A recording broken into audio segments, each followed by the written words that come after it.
Maior grupo dos artrópodes, únicos artrópodes com capacidade de voo, vivem em diferentes ambientes e também são resistentes a substâncias tóxicas. As asas dos insetos são feitas por dobramentos da cutícula. Parte do revestimento externo do inseto ele se dobra, formando assim as asas.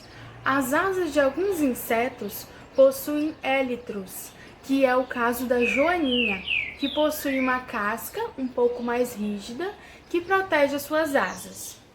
Hálteres, partes localizadas no abdômen a fim de estabilizar o voo de alguns insetos. A divisão corporal dos insetos se baseia em cabeça, tórax, que é a região de inserção das patas, abdômen. Eles também possuem duas antenas na região da cabeça, que tem função tátil e olfativa, e possuem 3 pares de patas, ou seja, 6 patas.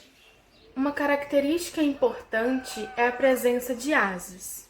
Nem todos os insetos eles possuem, mas a presença dela em hexápodas é muito abundante. O gafanhoto é um exemplo. Ter asas é uma novidade evolutiva muito importante quando nós falamos de grupos, porque quando analisamos o grupo Metazoa, são raros os animais que conseguem voar. É bastante rígido e impermeável. Essa impermeabilidade permite o controle contra a desidratação. É rico em quitina, que oferece suporte, proteção e sustentação ao corpo do inseto. O processo de substituição do exoesqueleto é chamado de muda. O inseto possui uma casca que limita seu crescimento, por isso haverá substituição desse exoesqueleto. Depois o inseto volta a ter essa casca rígida. Sobre o sistema respiratório do inseto, ele é do tipo traqueal, em que se encontram ramificações que levam oxigênio às regiões necessitadas.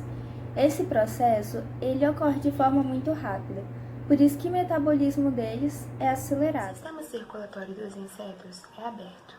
O fluido, que tem nome de hemolinfa, corre dentro do indivíduo. O coração é dorsal e bombeia a hemolinfa para a extremidade anterior, fazendo-a atingir lacunas corporais, ou também chamado de hemocele, onde lentamente as trocas de nutrientes ocorrem por excretas nos tecidos. Nos insetos, as trocas de gases na respiração não ocorrem pelo sistema circulatório. O retorno da hemolinfa ao coração se dá por pequenos orifícios laterais, chamados diósteos, existentes nas paredes do órgão. A excreção dos insetos é feita por um processo chamado túbulos de Mop. As excretas seguem uma tubulação dentro do organismo do inseto, pelo qual, sendo o interozoário completo, as excretas vão ser todas direcionadas para o ânus, onde vão ser eliminadas. Eu vou falar um pouco sobre o sistema reprodutor desses seres. Os insetos realizam uma fecundação interna, ou seja, a fecundação ocorre dentro do corpo dos animais. E eles são ovíparos, que quer dizer que o embrião se desenvolve dentro de um ovo. O desenvolvimento dos insetos permite classificá-los em 3 grupos principais. O primeiro desses grupos são os ametábolos. Eles não sofrem metamorfose, ou seja, não sofrem tanta modificação ao longo do tempo. O segundo grupo são os hemimetábolos, que possuem metamorfose incompleta. Depois do ovo, nasce uma ninfa que só depois se torna um inseto adulto. Isso podemos ver nas baratas e nos gafanhotos, por exemplo, que não sofrem uma transformação tão agressiva. O terceiro grupo são os holometábolos, que possuem uma metamorfose completa, que é o caso das borboletas. Depois do ovo, eclode uma larva que se alimenta excessivamente até se transformar em pupa, ou mais conhecido como casulo. Depois de um tempo, desse casulo nasce uma borboleta, que é um indivíduo completamente diferente do que eclodiu do ovo. Os insetos possuem um sistema nervoso do tipo ganglionar, que é basicamente aglomerado nos neurônios situados fora do sistema nervoso central, e eles são espalhados pelo corpo.